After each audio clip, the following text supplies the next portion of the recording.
काला वीगो डाला। अभी जब ये मैं काला वीगो डाला कहूंगा ना जनाब चेयरमैन, वो ये हजफ कर देंगे। काला वीगो डाला बगैर नंबर प्लेट्स के पेशावर में गया और एक बंदे को पकड़ के तो गाड़ी के अंदर डाल रहे थे। लोग वहां पे इकट्ठे हुए, उन्होंने उसको बाजियाब किया और उस गाड़ी को पकड़ा, उसको थाने ले गए। पता चला जनाब चेयरमैन कि वो वीगो डाले में पंजाब सीटीडी की टीम बैठी हुई थी और उनके पास बोगस कार्ड्स बनाए हुए थे। होश के नाखून ले, वो कहते हैं it is the tip of the iceberg. बहुत बड़ा पहाड़ जो है वहां पे एक लावा पक रहा है डिसकंटेंट का। जनाब चेयरमैन बहुत शुक्रिया। मैं अभी सरदार अख्तर मेंगल साहब की तरफ हम लोग गए हुए थे, हमारा ऑपोजिशन पार्टी के कई साथी। जनाब चेयरमैन जरा उन चीजों के ऊपर नजरसानी करें जिसने सरदार अख्तर मेंगल साहब को कंपेल किया है कि वो रिजाइन दे रहे हैं। उन चीजों को जरा संजीदगी से देखें। महारंग बलोच साहिबा वहां पे उठती हैं, बलोचिस्तान के ऊपर बात करती हैं और वहां पे डेप्यूटी कमिश्नर उठ के कहता है कि आप क्वेटा प्रेस क्लब में डेप्यूटी कमिश्नर के इजाजत के बगैर प्रेस कॉन्फ्रेंस नहीं कर सकते हैं। मैं आपको यहां पे वसूख से कहता हूं जनाब चेयरमैन कि इधर अभी जो मैं बात कर रहा हूं यहां पे तो आप दिखा रहे हैं, पर टीवी पे इस वक्त यहां पे हाजूज माजूज कोई ना कोई बैठा होगा, वो आपको आगे उसको ट्रांसमिट करने नहीं दे रहे हैं। हमारे यहां पे कौमी असेंबली मेंबर्स ऑपोजिशन के सवाल जिस वक्त करते हैं पाकिस्तान का झंडा लहराना शुरू हो जाता है। यहां पे गवर्नमेंट का मिनिस्टर जवाब देता है, उसका चेहरा दिखाया जाता है। हालात ये हैं, हम लोग यहां पे पूछते हैं मिनिस्ट्री ऑफ डिफेंस के एक्सपेंडिचर्स के बारे में। हालात ये हैं जनाब चेयरमैन कि एक खबर भी कहीं पे नहीं आती, और वो खबर का ओरिजिन क्या है? आपके अकाउंटेंट जनरल ऑफ पाकिस्तान। क्या ये कोई भारत का इदारा है जिसने ये ऑडिट पैरास के बारे में बताया है? क्या ये भूटान से आए ये रिपोर्ट? इस हाउस की रिपोर्ट, इस हाउस की मलकियत है वो रिपोर्ट, पब्लिक अकाउंट्स कमेटी में जानी है। ये वो हाउस है जो फाइनेंस बिल पेश करता होता है, और हम लोग जब क्वेश्चन करते हैं कि आपका जनाब स्पीकर एक्सपेंडिचर किधर जा रहा है, उसको आप ब्लैकआउट कर देते हैं। क्यों? क्योंकि उसके ऊपर मिनिस्ट्री ऑफ डिफेंस लिखा है। जनाब चेयरमैन, हम लोग जब पूछते हैं कि इन्फोर्स डिसअपियर्ड पर्संस किधर हैं, आप बलोचिस्तान में जाके देख लें हालात। मैं फिर उधर आऊंगा, यहां पे ट्रेजरी बेंचेस में जो आपके बलोचिस्तान के मेंबरान हैं वो बात नहीं कर सकते हैं। वजह क्योंकि उनके मुंह पे टेप उन्होंने लगाई हुई है। वो बात नहीं कर सकते हैं क्योंकि उनको मालूम है कि वो भी इन्फोर्स डिसअपियर्ड पर्संस होंगे। वो बात नहीं कर सकते हैं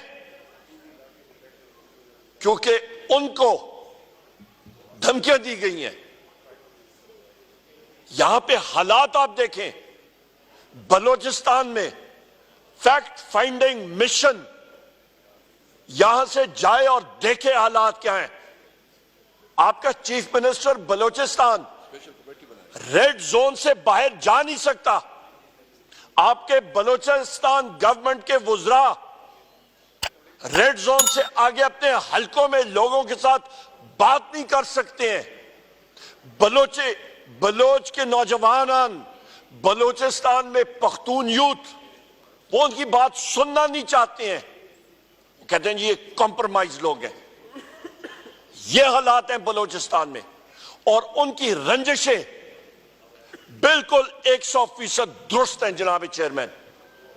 आप किसी को उसका हक ना दें, वसाइल उनके हों, आप कहें नहीं आपको नहीं मालूम, हम लोग बेहतर तरीके से आपके वसाइल इस्तेमाल करेंगे। नहीं, आप इस चीज को नहीं समझते हैं। हम आपके मुस्तकबिल का तयन करेंगे। जनाब चेयरमैन, वो लोग, वो नौजवान, वो प्रोफेशनल लोग हैं, इंजीनियर्स हैं, डॉक्टर्स हैं, पीएचडीज हैं, मास्टर्स हैं, क्या वो इस चीज को नहीं समझते हैं? उनको आप तकवीयत नहीं दे रहे। आपने उनको दीवार के साथ नहीं लगाया हुआ, आपने दीवार के अंदर घुसेड़ के उनकी चुनाई कर दी है। मारंग बलोच साहिबा उठती हैं, बलोचिस्तान की कंजर्वेटिव सोसाइटी में लाखों खवातीन और मर्दों का वहां पे जलसे हो रहे हैं, पर यहां पे किसी भी जगह पे उनको दिखाया नहीं जा रहा। जिस तरह हम लोग वो शुतुरमुर्ग की तरह हमने अपने सिर जो है हुकूमत ने रेत में डाले हैं कि जी ये तो एग्जिस्ट ही नहीं करता, out of sight out of mind. Social media पे कतकत लगा दें। ये चीजें चलती थी सोवियत यूनियन में, स्टालिन के वक्त चलती थी, अब नहीं चल सकती। जनाब चेयरमैन, सरदार अख्तर खान मेंगल साहब को, सरदार साहब को, वो क्या चीजें हैं जिन्होंने मजबूर किया कि वो असेंबली से इस्तीफा दे रहे हैं? वो क्या मुरक़ात हैं? किसी ने इस पे सोच किया? क्या वो यूथ बलोचिस्तान की उनके जो जज्बात हैं उसको देखें। केपी में अभी कल एक वाकया हुआ, एक काला वीगो डाला। अभी जब ये मैं काला वीगो डाला कहूंगा ना जनाब चेयरमैन, वो ये हज़फ कर देंगे। काला वीगो डाला बगैर नंबर प्लेट्स के पेशावर में गए और एक बंदे को पकड़ के तो गाड़ी के अंदर डाल रहे थे। लोग वहां पे इकट्ठे हुए, उन्होंने उसको बाजियाब किया और उस गाड़ी को पकड़ा, उसको थाने ले गए।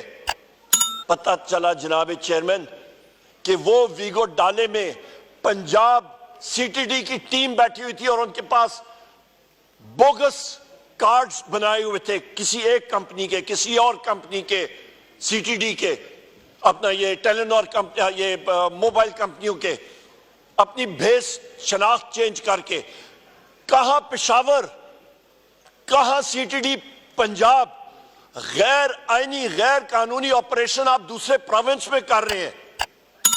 मैं यमीन खान को, सीएम को खराज तहसीन पेश करता हूं। उसने उनके खिलाफ वहां पे जनाब चेयरमैन, वहां पे उन्होंने उसके खिलाफ एफआईआर दर्ज की है। अभी भी मेरे साथी ने मुझे भी दी है, टीवी ब्लैकआउट इन पार्लियामेंट। ये हाल है जनाब चेयरमैन हमारा। ये आप साथियों को मैं बात कर रहा हूं, ये आपके इस पार्लियामेंट की ये वक़्त है। आप अपनी फील्ड भी पार्लियामेंट, जो पाकिस्तान टेलीविजन का बजट इधर से देती है, आपकी जनाब चेयरमैन इस पार्लियामेंट की यह वक़्त है कि आप अपना फीड भी नहीं मतलब इंश्योर कर सकते, बाकी आप क्या करेंगे? ये आज बलोचिस्तान का यूथ जो सरापा एहतजाज है, जो चाहता है हम लोग इस मुल्क को आगे लेके जाएं, तरक्की दें, वो ऐसी हरकत की वजह से वो मायूस है। ये वो वजूहात है। जब आप एक सूबे से दूसरी जगह में जाके आप किसी को अगवा करेंगे ना, आप बदमाशी करेंगे, पंजाब सीटीडी का क्या काम है? ये जो मैं यहां पे हर बार कहता होता हूं कि वो taut IG Punjab doctor Usman, तो इसी तरह इसलिए कहता हूं कि वो टाउट है। यही वो वजह है कि एक दूसरे सूबे में गैर कानूनी ऑपरेशन कर रहा है। He should be sacked. उसके खिलाफ एफआईआर होनी चाहिए, डीआईजी ऑपरेशंस के लिए होनी चाहिए, सीएम पंजाब को माफी मांगनी चाहिए। ये वो हालात है। आप जब ये चीजें करेंगे, आप इस हाउस का रुतबा आप नीचे करेंगे, आप इस मुल्क की फेडरेशन की जड़ें और फाउंडेशंस आप वीकन करेंगे।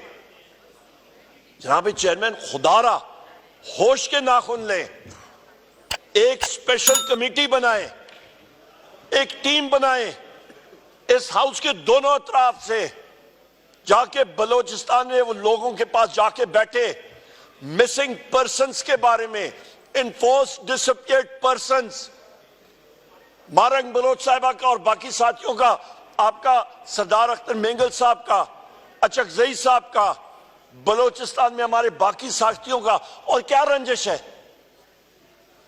Enforce disappeared person slash missing person, वसाइल के ऊपर उनका हक जो उनके अपने वसाइल हैं, इसके बारे में बात करें ना।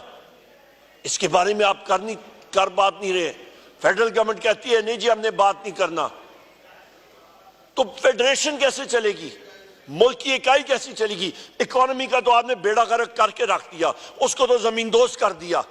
6 फुट नहीं 12 फुट अंदर कब्र में आपने मईशत को धकेल दिया है। पीछे रहता क्या है? केपी को आप दीवार से लगा रहे हैं, हमें रिसोर्सेज दे नहीं रहे। हमारे फाइनेंशियल एडवाइजर डॉक्टर मुजम्मल साहब की आप प्रेस कॉन्फ्रेंस सुने। Net hydel profit Tarbela dam मेरे हल्के में आता है, हमारे वहां पे 123 देहात जो है वहां पे नीचे आए हैं। असद कैसर साहब इनका हल्का आता है।